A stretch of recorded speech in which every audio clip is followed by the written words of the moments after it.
tahun 2010 saya memutuskan untuk merantau ke Jakarta. Dan di Jakarta sendiri saya memulai karirnya sebagai office boy. Saya menjadi office boy hampir 1 tahun.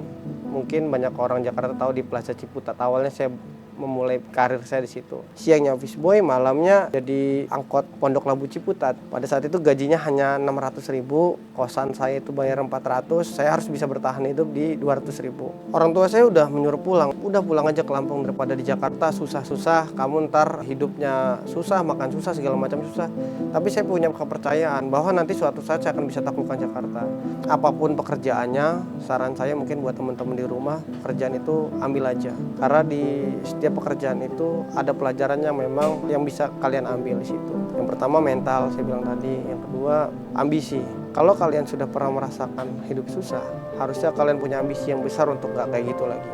Setelah itu saya melanjutkan kuliah saya di Sarjana Muhammadiyah Jakarta. Setelah lulus dari situ, saya akhirnya memutuskan untuk mencoba peruntukan kerja di bidang perbankan. Setelah saya berkecimpung di dunia perbankan hampir 15 tahun, saya mencoba membuat agrikapital.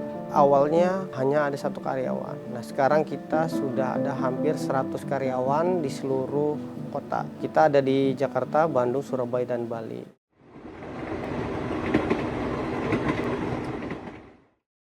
Oke, perkenalkan nama saya Rian Hidayat. Saya merupakan CEO dari Agrikapital. Agrikapital sendiri lokasinya ada di 4 kota. Kita ada sekarang di kantor pusat di Jakarta. Selanjutnya cabang kita ada di Bandung, Surabaya, dan di Bali. Mungkin banyak teman-teman menanyakan Agrikapital itu apa. Agrikapital itu merupakan salah satu platform yang menghubungkan para pelaku usaha UMKM dengan lembaga keuangan konvensional pada umumnya. Ya, Agrikapital itu bergerak di bidang keuangan. Jadi kita ngebantu para pelaku usaha untuk mendapatkan akses, untuk dapat pembiayaan dari lembaga keuangan. Saya lihat beberapa saat ini banyak lembaga keuangan yang memang tidak bisa terserap kebutuhannya untuk UMKM pada saat ini gitu. Untuk background saya sendiri, bapak saya adalah guru SMP dan ibu saya adalah guru TK. Nah, saya memang berasal dari Lampung dan pada tahun 2010 saya memutuskan untuk merantau ke Jakarta. Dan di Jakarta sendiri saya memulai karirnya sebagai office boy. Saya menjadi office boy hampir 1 tahun. Mungkin banyak orang Jakarta tahu di Plaza Ciputat. Awalnya saya memulai karir saya di situ. Jadi siangnya itu saya bekerja jadi office boy sampai jam 5 sore. Saya istirahat sebentar, jam 8 itu ikut jadi supir angkot Pondok Labu Ciputat itu sampai jam 2 jam 3 malam itu. Jadi memang kurang banget tidur ya. Momennya adalah saya itu harus sarapan kan. Saya itu harus tunggu warteg itu buka. Karena di tempat itu ya saya bisa berhutang. Di tempat lain saya nggak bisa berhutang. Pada saat itu gajinya hanya 600.000, kosan saya itu bayar 400, saya harus bisa bertahan hidup di 200.000. Jadi otomatis saya harus berhutang di warteg yang satu-satunya itu bukanya hanya jam 9. Jadi saya harus tunggu dulu, saya tahan lapar dulu jam 9 baru buka. Dan jam 12 mereka itu hanya tutup sampai jam 3 sore. Saya tuh bekerja sampai jam 5 sore. Untuk makan malam, saya harus beli dulu tuh di warteg itu jam 3 sore untuk makan malam. Karena kalau dia tutup saya nggak akan bisa berhutang lagi sama tempat makan itu sih.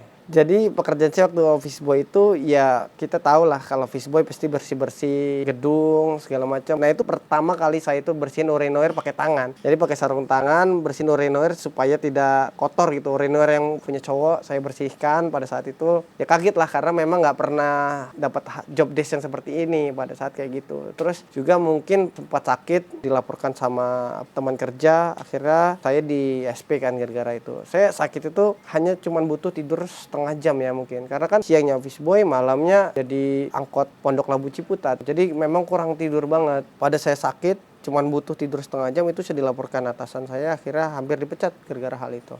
Itu saya melanjutkan kuliah saya di Sarjana Muhammadiyah Jakarta di daerah Lebak Bulus. Setelah lulus dari situ, saya akhirnya memutuskan untuk mencoba peruntukan kerja di bidang perbankan. Memulai di perbankan memang saat itu menjadi sales dulu. Sebenarnya kalau dari background pendidikan memang agak sedikit berbeda. Saya berasal dari pendidikan kesehatan, sedangkan perbankan adalah sektor keuangan. Di perbankan sendiri mungkin banyak orang yang meragukan kemampuan saya. Ini backgroundnya kesehatan kok berani-beraninya nih masuk ke dunia keuangan. Akhirnya saya buktikan di bulan pertama itu pencapaian saya adalah sales terbaik nomor 3 nasional di Bank Danamon pada saat itu. Saya coba terus dalami dan akhirnya jadi sales terbaik hingga jabatan terakhir jadi branch manager begitu. Tapi memang dari situ yang membuat saya terpacu untuk bisa maju menjadi berhasil sampai sekarang. Saya sudah hampir 15 tahun di dunia perbankan yang memang ternyata passionnya di situ. Akhirnya Agri Capital berdiri hingga sampai saat ini. Pelajaran yang saya ambil dari office boy itu, ternyata merintis dari bawah itu sulit banget. Saya kepikiran bagaimana nih harus bisa merubah hidup saya. Setelah dapat kesempatan di perbankan, saya itu benar-benar ambisi, nggak boleh sedikit pun gagal lagi di bidang ini. Karena ini kesempatannya jarang sekali. Dari background yang berbeda, saya dikasih kesempatan yang baru. Harusnya memang kesempatan itu kita ambil. Saya percaya banget momentum itu adalah emas. Jadi memang kalau kita sudah dapat momentum yang bagus, kita kejar sampai habis. Saya itu nggak pernah namanya gengsi dalam hidup, Mas. Saya itu apapun pekerjaan, saya pasti kerjakan. Kenapa dari background kesehatan mau jadi office boy? Karena yang penting bisa hidup di Jakarta. Orang tua saya udah menyuruh pulang. Udah pulang aja ke Lampung daripada di Jakarta susah-susah. Kamu ntar hidupnya susah, makan susah, segala macam susah. Tapi saya punya kepercayaan bahwa nanti suatu saat saya akan bisa taklukkan Jakarta. Apapun pekerjaannya, saran saya mungkin buat teman-teman di rumah, pekerjaan itu ambil aja. Karena di setiap pekerjaan itu ada pelajarannya memang yang bisa kalian ambil di situ. Yang pertama mental, saya bilang tadi. Yang kedua ambisi. Kalau kalian sudah pernah merasakan hidup susah, harusnya kalian punya ambisi yang besar untuk nggak kayak gitu lagi. Seperti itu.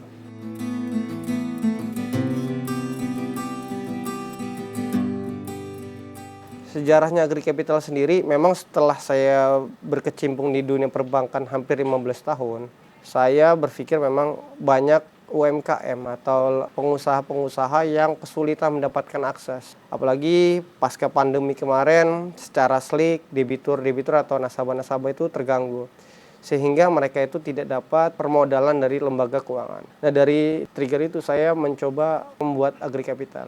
Awalnya Agri Capital itu merupakan agregator B2B. Jadi para pelaku fintech yang sudah ada yang besar-besar sekarang, kita yang membantu mereka untuk mendapatkan dana dari investor. Berjalan 1,5 tahun, akhirnya kita ubah pola bisnisnya, kita menghubungkan langsung para pelaku usaha UMKM dengan lembaga keuangan. Karena dari pengalaman itu kita berjalan baik, kita bisa bantu mereka, akhirnya Agri Capital sekarang sudah tahun keempat bisa berjalan dengan baik sih.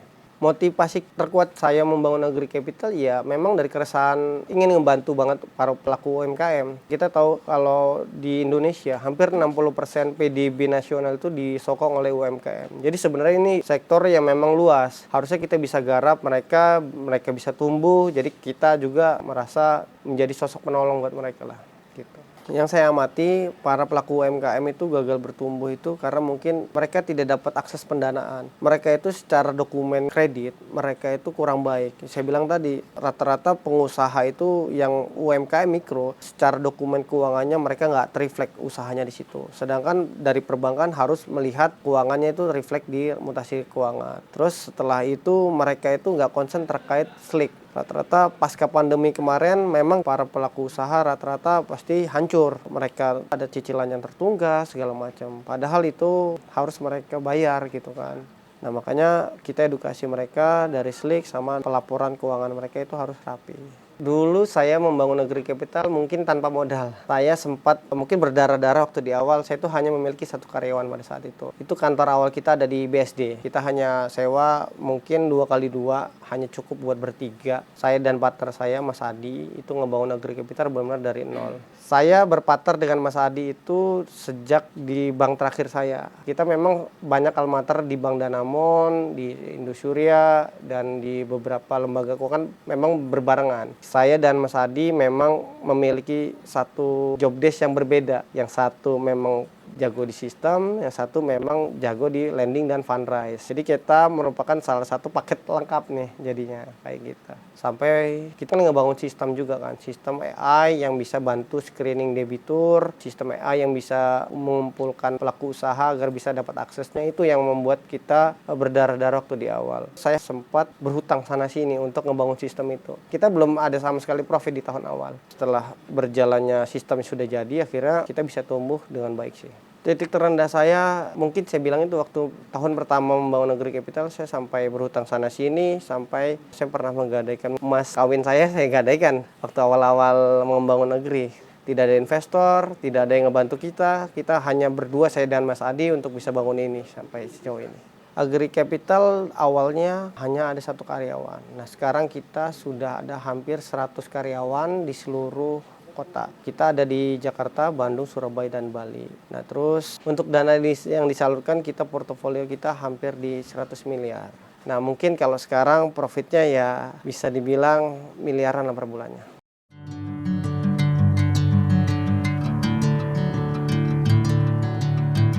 Untuk pencapaian saat ini kita memang, saya juga masih dibilang masih sedikit ya pencapaian kita, masih belum banyak lah. Kita berharap sih ke depan bisa selalu banyak pencapaian. Yang terbaru sih kita menang untuk The Best CEO Corporate Leadership Communication Public dari Pemret, lembaga media nasional. Ya, jadi beberapa tokoh kemarin hampir 67 tokoh nasional yang dipilih untuk bisa dapat menang penghargaan itu. Dan kita termasuk salah satunya. Selanjutnya mungkin pencapaian kita ya kita bisa tumbuh dalam 1 tahun 4 cabang. Dari awalnya hanya 1 di Jakarta, kita sekarang ada di 4 kota.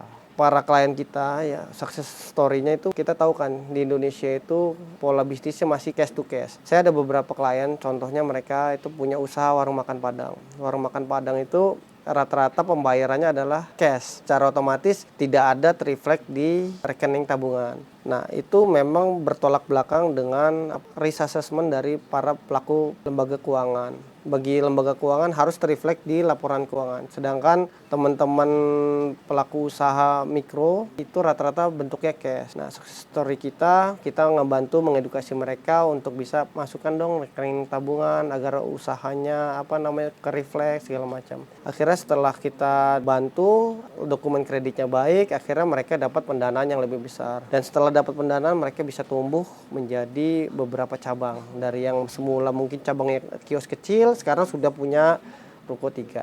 Kunci suksesnya mungkin yang pertama saya bilang tadi, saya itu selalu memanfaatkan momentum. Saya adalah orang yang tidak pernah menunda. Momentum itu adalah emas. Jadi saat kalian mendapatkan momentum yang pas, jangan pernah itu disia-siakan. Yang kedua mungkin adalah disiplin. Disiplin itu terdengar klise, tapi bagi saya konsistensi dan disiplin itu harus memang dijaga dari awal. Kalau kalian lengah sedikit pun pasti banyak orang yang lebih giat dari kita.